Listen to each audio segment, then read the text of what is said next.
Britt and Kelly falling out already? It's your first season.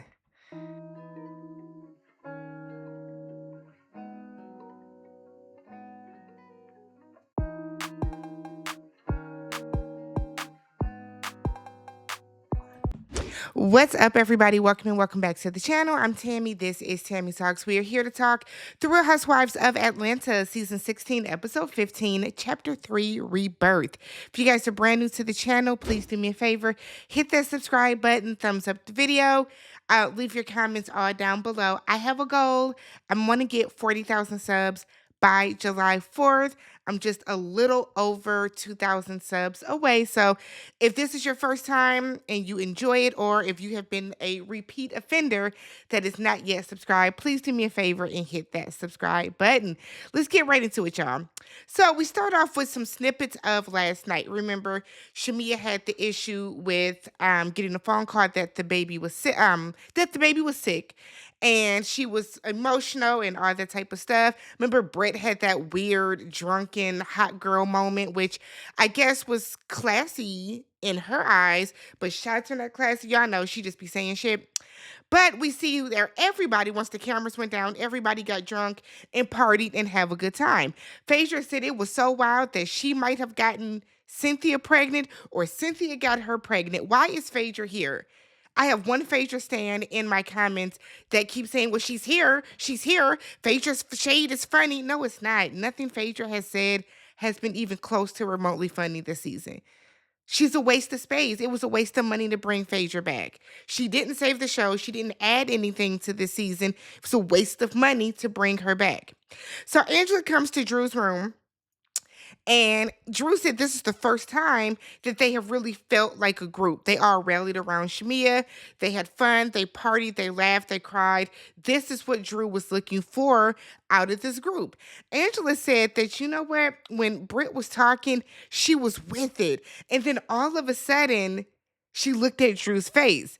And Drew was looking like, ugh. And yeah, because Britt was being weird. Drew said that everybody calls her the actress when really Britt might be the real actress because it was very performative. Nothing about Britt's speech was genuine. It didn't come across as authentic. It was weird. Angela then brings up, have you noticed that Britt and Kelly don't seem that close anymore? They don't seem that close anymore. They're not talking like they used to. They're like there's some cracks in the foundation. And come hell or high water, Angela's gonna figure it out. So Shamia calls her mom. She wants to know what happened with Shiloh, what happened with the baby. So her mother said that she came to pick the girls up. And when she was walking down the hallway to Shiloh's room, the hallway was freezing, completely freezing. And when she got there, the baby was not covered, no socks, no blanket, no anything. And she was shaking because it was so cold. So she said it took almost an hour for them to hold the baby and bring her up to room temperature, like she was shivering and everything. So Shamia was saying, what about the nurse? The nurse had on a heating blanket and a hat. The nurse was bundled. I said, so I guess I need more details. Like, what happened? Is the heat out in that wing of the house? Like,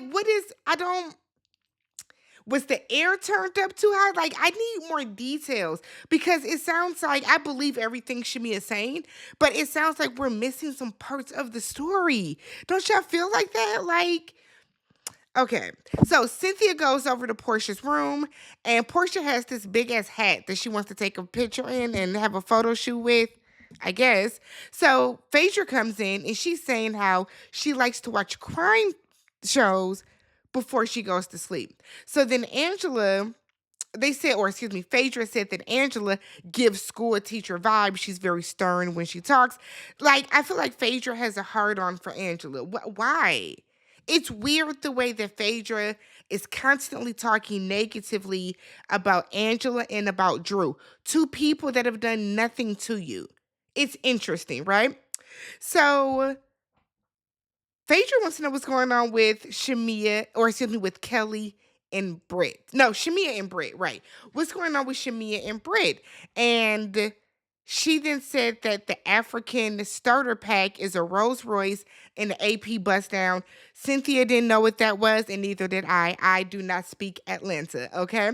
So Portia said that Britt was like a dog with a bone, wanting to know where the shade was coming from. Where's the shade coming from? I mean, that's how you've been acting with Drew.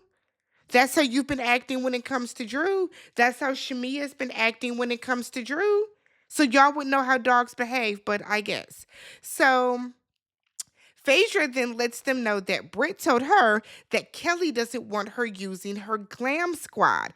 And I'm like, is this what they beefing over? The glam squad? Okay. So Phaedra said that they are a fake frick and frack. Girl, frick and frack is dead. It's over. It's gone. We don't care about it. We're not entertained by it. Y'all are not entertaining. Y'all aren't. Stop trying to make fetch happen. It's not going to happen again. Portia said that they are acting a little bit weird because usually if Britt is saying something, Kelly is tag teaming. If Kelly is saying something, Britt is tag teaming, and we get some flashback clips of that happening. But when they were at dinner the other night and Shamia was coming at Britt, Kelly did not have her back. Kelly sat back and ate her food. So Portia thinks that there must be some type of jealousy between the two of them. And I think a lot of it might be that Kelly is fitting in a little bit better with the girls. But I believe Kelly and Shamia were truly friends or knew each other before the show. And Britt is having a very hard time assimilating in with this group. And a big part of that is because, like, I guess if I were in the group, the way that Britt behaved around Kenya, I wouldn't want to be around you either. Girl, you were crashing out over a hug. You were threatening this woman with whips and pistols. I wouldn't want to be around you either because you're unpredictable. And then the times that they have tried to rally around you, you lash out. You're weird. You're a weird individual, okay? So then they start talking about how, Britt was trying to be there for Shamia. The next thing we knew, she was like topless. Phaedra says she has an inverted nipple. And then we somehow start talking about Cynthia's love below. Let's get to the next scene because that was interestingly weird, okay? So Britt comes to Kelly's room and they're going to have a conversation. Kelly said, look, the night started off a little rough, but things got going, right? She said the situation with Shamia was something that they could all relate to, okay? She then talks about how she has court next week for her divorce and she's just been overwhelmed this past week. She has to go over custody matters and asset matters, and it's really just a lot. Britt said, well, last night was mixed emotions for me. I felt different energy coming from you. You didn't have my back when it came to Shamia. I talked to you and I asked you what was a good amount to donate, and then you threw me right under the bus in front of everyone. I don't get it. And here's my thing. I got to take Britt's side, okay? Kelly, if Britt came to you, and said, "What is a good amount?" I'm thinking of giving 250. If you felt, Kelly, that 250 was not a good enough amount to give, then you should have told her.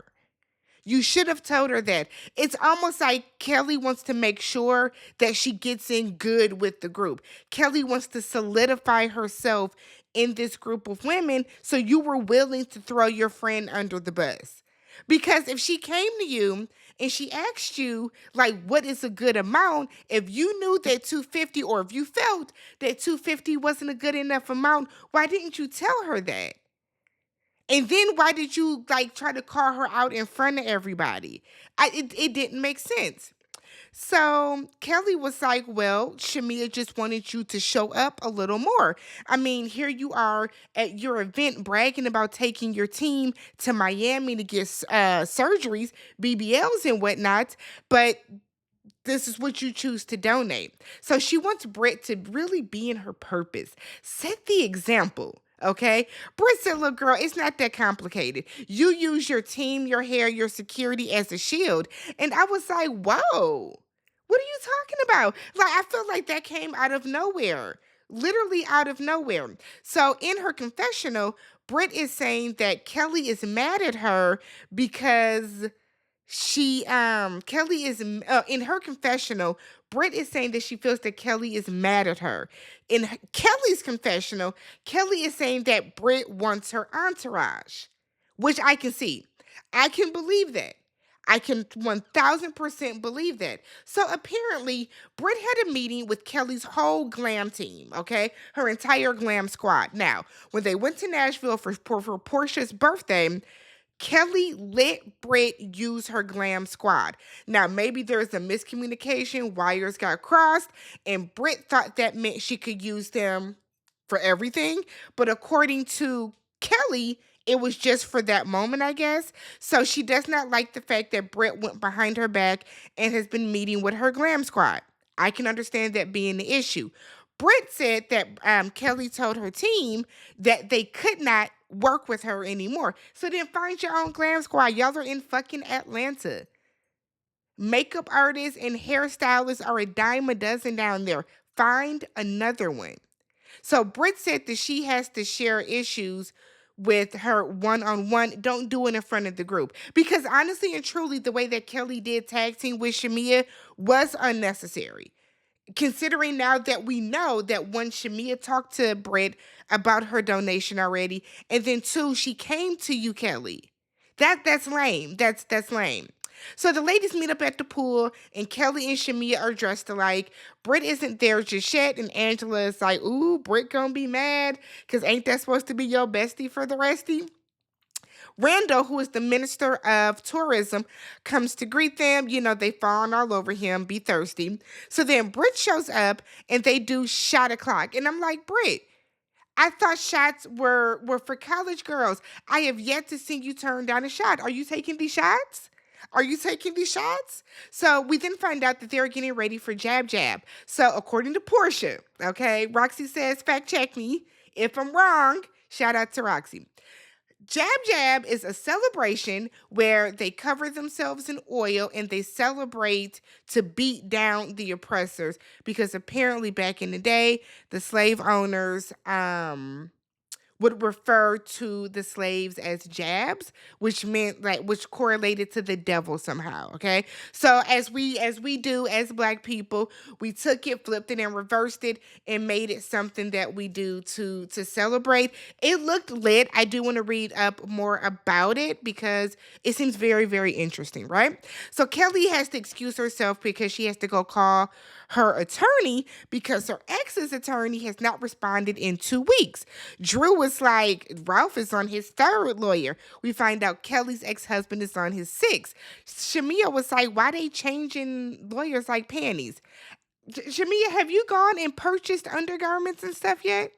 Whatever. So Shamia shows Drew her phone. We come to find out that Kelly and Drew have the same wedding anniversary. Portia was like, that's not good. It's not good, but they both going through a divorce, so it's kind of whatever. Didn't work out for either one of them, I guess. So Drew said that this year would have been her 10-year anniversary, and she wanted to have a vow renewal. And Kelly said that last year, I guess, would have been her 10-year anniversary. And typically on her anniversary, she just sits and cries because it's hard. It's rough. You know, you've been with this person for so many years. You imagine your life to be like this, you know, forever with them. So Drew said it's hard because she does still like Ralph. It's hard. She's not going to just fall out of love with him. And in her confessional, she wishes that it would have worked not only for them, but for the kids as well. So Portia's like, I want to surprise Shamia to cheer her up. And so she let Shamia take a picture in that big ass ugly hat. So Angela is asking Britt if she's okay. And Britt is like, well, I spoke to Kelly this morning, and Kelly basically told me that she wants me to show up for the group. And I told Kelly, I want you to show up for me. I said, okay. Phaedra asks if Kelly is the prime minister of the group, since she seemed to want to do a lot of different delegating. And then Shamia comes out with this big ass hat, and yay, she got a photo shoot. This is going to make her feel better about her daughter damn near shivering to death. Portia is stupid. Okay. So we see Kelly calling her attorney and they're talking about this plot of land.